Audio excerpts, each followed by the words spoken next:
को 250 milligram ivy दवा देनी है। उपलब्ध दवा 500 मिलीग्राम प्रति 20 मिलीलीटर के रूप में है। कितने मिलीलीटर देना होगा? देखिए, इनका सवाल है किसी मरीज को जो है 250 मिलीग्राम दवा आईवी देनी है। तो जो हम लोग को मेडिसिन देना है वो पहले ऊपर लिखेंगे कि हम लोग को देना है कितना, 250 मिलीग्राम। ये मेडिसिन देना है, ठीक है ना। इसको कह सकते हैं मेडिसिन रिक्वायर्ड। इसके बाद हमारे पास जो अवेलेबल मेडिसिन है वो है आपको 500 मिलीग्राम प्रति 20 ml, है ना। देखिए, दो चीज है जो हम लोग का दिया है, पहले उसको लिखेंगे। पहला कि हम लोग को मेडिसिन रिक्वायर्ड है 250 mg। किसी भी व्यक्ति को, किसी भी मरीज को 250 मिलीग्राम दवा देना है। माइंड मेकअप है कि 250 मिलीग्राम देना है। अब आता है दवा कितना है, तो हमारे पास जो दवा है ना वो है 500 मिलीग्राम प्रति 20 ml। इसका मतलब समझते हैं ना आप लोग? क्या सवाल है वो ये है पहला कि जो पेशेंट है उसको जो मेडिसिन देना है वो देना है 250 mg। ये हम माइंड मेकअप कर लेंगे। किसी को देना है कितना, 250 mg। दूसरा जो हमारे पास है वो ये है कि जो दवा है उस पे लिखा हुआ है 500 mg प्रति 20 ml। 500 mg प्रति 20 ml का मतलब समझते हैं आप लोग? जी। क्या 500 mg प्रति 20 ml का मतलब क्या समझते हैं? 20 ml में 20 ml में 500 mg दवा है। किसी को अगर हम 20 ml दे देंगे तो दवा कितना मिलेगा, 500 mg। तो पहले हमारा टारगेट रहना चाहिए कि हम 1 ml में या 1 mg में कितना ml जाएगा। पहले हम क्या करेंगे, किसी चीज को 1 में निकालते हैं।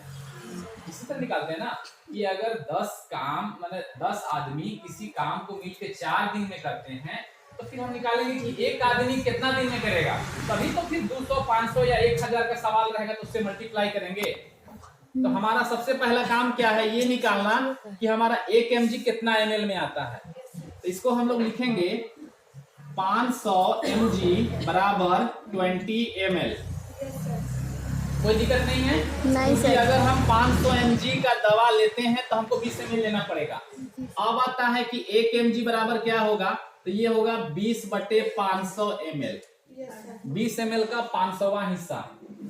20 ml को हम लोग 500 भाग में डिवाइड कर देंगे, 1 mg दवा जाएगा। बात समझ में आ रहा है?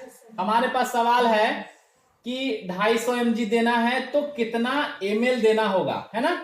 तो जब हमारे पास ये पता है कि mg दिया है, ml निकालना है, तो हम ml को करेंगे एक तरफ, ठीक है ना।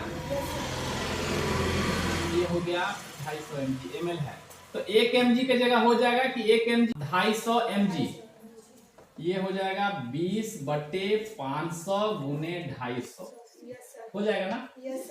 पहले हम लोगों ने बताया कि 500 लोग मिलकर 20 दिन में काम करते हैं, एक लोग जो है मिल करके 20/500 दिन में करेंगे, इसीलिए 250 लोग को गुना करते, यही नियम है ना। अब यहाँ पे हम 250 कम 250 500 10 सामने से खींचना। अब हो गया 250 mg मिलेगा हमको 10 ml में। समझ में नहीं आया? Yes sir. कंफ्यूजन लगा। देखिए फिर से इसको हम लोग समझेंगे।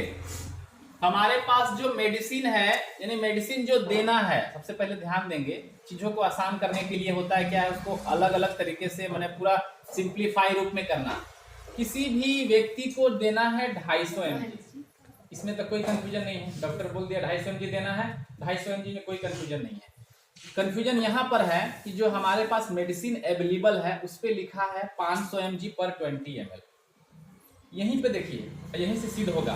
अगर उस आदमी को हम 20 ml दे देंगे तो दवा कितना मिलेगा, 500। तो कितना देंगे तो 250 मिलेगा। 10 आया है ना। 10 हम लोग बना के लाए हैं, लेकिन यहीं से 10 दिख रहा है कि नहीं, कि 20 ml पूरा दे देंगे तो दवा कितना मिलेगा, अब देना कितना है, आधा कर देंगे ना। अब हम लोग क्या काम किए, इसको हम लोग सॉल्व किए हम लोग क्या सॉल्व किए कि भाई 500 mg दवा जो है वो जाता है 20 ml में, तो 1 mg दवा जाएगा 20/500 ml में, यही नियम है ना। जब भी हम किसी का निकालेंगे, एक करेंगे, तो जो एक के साथ मल्टीप्लाई है उसको डिवाइड में ले आएंगे, यही नियम है ना, इसमें तो कोई डाउट नहीं है। तो हो गया हमारा 1 mg बराबर 20/500 ml। अब हो गया कि अगर किसी को 1 mg दवा देंगे, 250 mg को यहाँ पे गुना कर दिए 1 से, तो इधर भी तो गुना करेंगे ना, 20/500 को 250 से गुना कर दिए, 250 से काट दिए 2 बार में 500, 500 काट दिए 20 को 10 बार में, 10 हो गया ना। तो ये इसको आप लोग को समझना है।